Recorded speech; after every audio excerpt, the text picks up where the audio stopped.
Terima kasih pemirsa, Anda masih bersama kami di iNews Prime. Hari ini tim Siber Barreskrim Polri mengusut peran Verdi Sambo saat menghilangkan CCTV rumah dinas sebagai upaya perintangan penyidikan. Pemeriksaan dilakukan di Makobrimob Depok, tempat Sambo mendekam.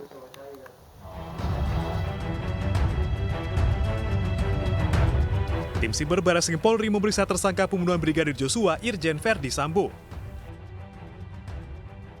Pemeriksaan dilakukan di rutan Makobrimob Depok, Jawa Barat, tempat Sambo mendekam. Penyidik hendak mendalami peran Sambo dalam kasus obstruction of justice atau perintangan penyidikan kasus pembunuhan Brigadir Joshua. Sambo diduga menghilangkan rekaman CCTV di rumah dinas dan ponsel milik seluruh anggota keluarga serta ajudannya. Hal itu dilakukan Sambo untuk menghilangkan jejak kejahatannya sekaligus memuluskan skenario pembunuhan yang dibuatnya. Selanjutnya, Verdi Sambo dijadwalkan akan menjalani tes kebohongan dengan mesin poligraf atau lie detector. Sejauh ini, Sambo menjadi tersangka di 2 perkara. Selain obstruction of justice, Sambo juga jadi tersangka otak pembunuhan Joshua. Dalam perkara otak pembunuhan, mantan Hakim Agung Gayus Lumbur menyebut Sambo kemungkinan bisa lolos dari ancaman hukuman mati dan hanya dikenakan pasal 338 KUHP. Meski demikian, di sisi lain, ada pasal lain yang bisa dikenakan terhadap Sambo, yaitu tentang penyalahgunaan senjata api oleh petugas. Sebenarnya kita ada satu pasal yang mungkin akan menjadi baru ini ya bagi dunia hukum mengenai penyalahgunaan senjata api oleh petugas.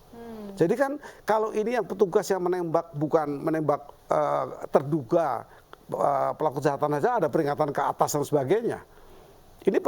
Ini penyimpangan dari pedoman penggunaan senjata api oleh Kapolri. Ada beberapa Kapolri, ada Undang-Undang 12 tahun 51 ada.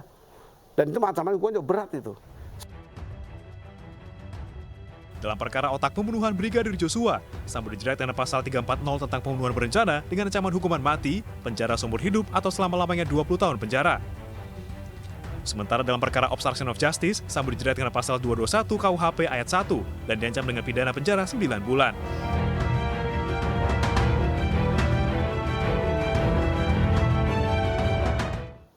Ya, setelah sempat ditunda, sidang kode etik dengan pelanggar Kombes Agus Nurpatria hari ini kembali dilanjutkan. Hasilnya, Kombes Agus Nurpatria dipecat dengan tidak hormat.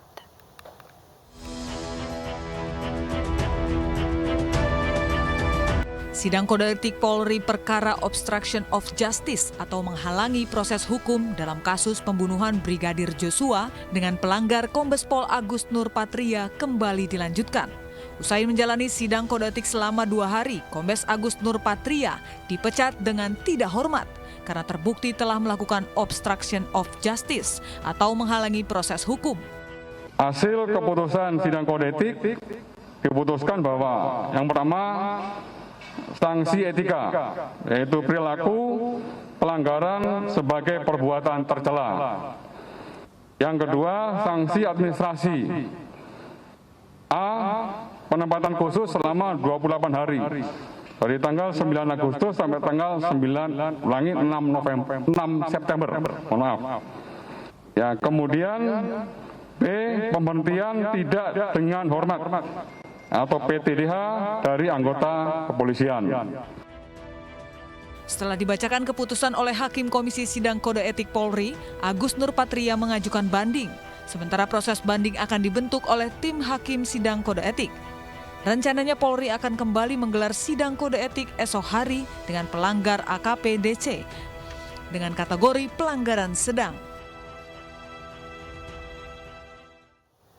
Ya pemirsa, hasil sidang Komisi Etik memutuskan Kombes Agus Nurpatria dipecat dengan tidak hormat atau tidak dengan hormat karena terlibat obstruction of justice kasus pembunuhan Brigadir Joshua. Rekan kami Yasmin Atania akan melaporkan langsung dari gedung TNCC Polri Jakarta. Yasmin, selamat malam. Apakah betul Kombes Agus Nurpatria mengikuti jejak Irjen Verdi Sambo untuk mengajukan banding terkait dengan putusan hasil sidang hari ini? Ya, selamat malam Fani dan juga pemirsa. Betul bahwasanya Kombes Pol Agus Nurpatria mengikuti jejak Irjen Verdi Sambo mengajukan banding usai putusan sidang kode etik tadi diumumkan.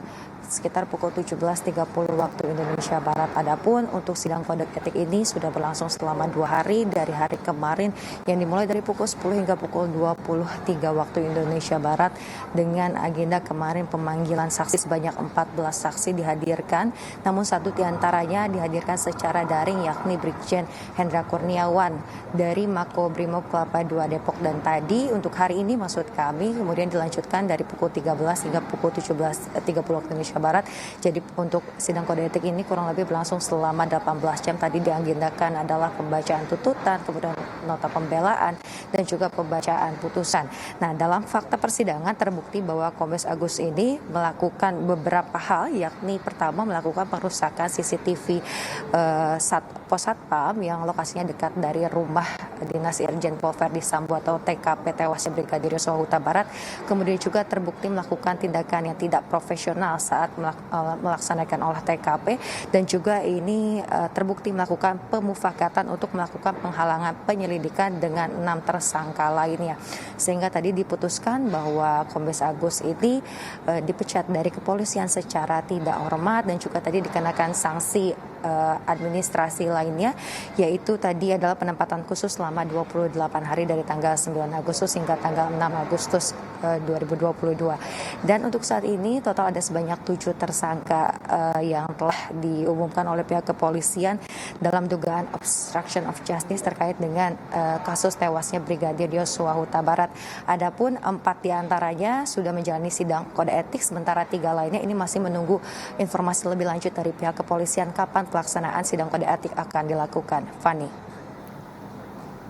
Baik, terima kasih Yasmin Atania melaporkan langsung dari gedung TNCC Polri. Selamat kembali bertugas.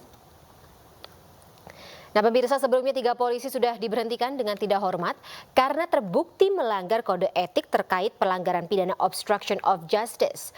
4 polisi lainnya yang juga diduga terlibat masih menanti sidang kode etik Polri.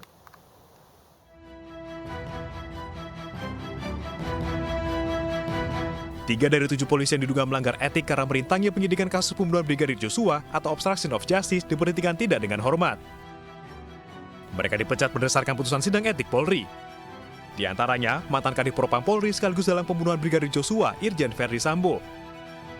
Kemudian menyusul Kompol Cuk Putranto yang dinyatakan terbukti merusak dan menghilangkan alat bukti CCTV di pos pengamanan depan rumah dinas Sambo. Sehari kemudian, Kompol Baikuni Wibowo juga dipecat karena ikut menyimpan dan merusak rekaman CCTV. Atas putusan etik ini, ketiga yang mengajukan banding. Sementara itu masih ada 4 polisi lainnya yang diduga terlibat pelanggaran pidana obstruction of justice dan masih menanti hasil sidang etik. Di antaranya Brigjen Hendra Kurniawan, Kombes Agus Nurpatria, AKBP Harif Rahman, dan juga AKP Irfan Widianto. Mereka merupakan anak-anak buah Verdi Sambo yang atas perintah Sambo ikut melakoni skenario pembunuhan.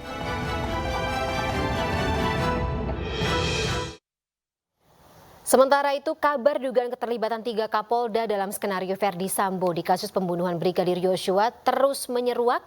Hingga kini Polri menjelaskan belum ada pemeriksaan dari tim sus.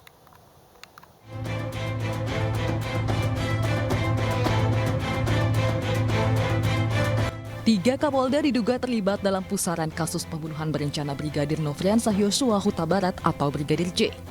Kadif Humas Polri Irjen Dedi Prasetyo mengatakan, tim sus telah menerima informasi dugaan keterlibatan 3 Kapolda tersebut. Namun demikian, Dedi enggan menjelaskan lebih detail terkait informasi tim sus tersebut. Polri juga belum berencana memeriksa ketiga Kapolda yang diduga terlibat dalam kasus Sambo karena masih fokus melengkapi berkas perkara para tersangka kasus pembunuhan berencana Brigadir Yosua.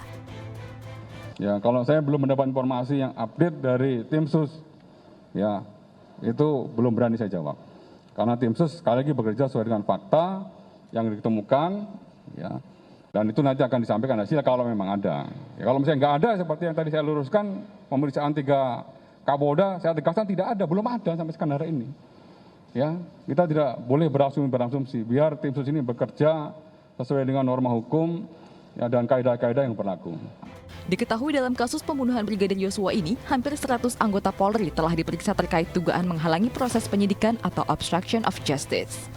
4 dari 7 polisi yang diduga melanggar pidana diberhentikan tidak dengan hormat. Mereka adalah Kompol Cuk Putranto, Kompol Baikuni Wibowo, Kombes Agus Nurpatria, dan Irjen Verdi Sambo yang menjadi dalang pembunuhan Brigadir Yosua. Namun para anggota polisi yang telah menjadi tersangka tersebut mengajukan banding atas putusan Komite Etik. Akankah ada nama baru yang terseret dalam kasus Verdi Sambo?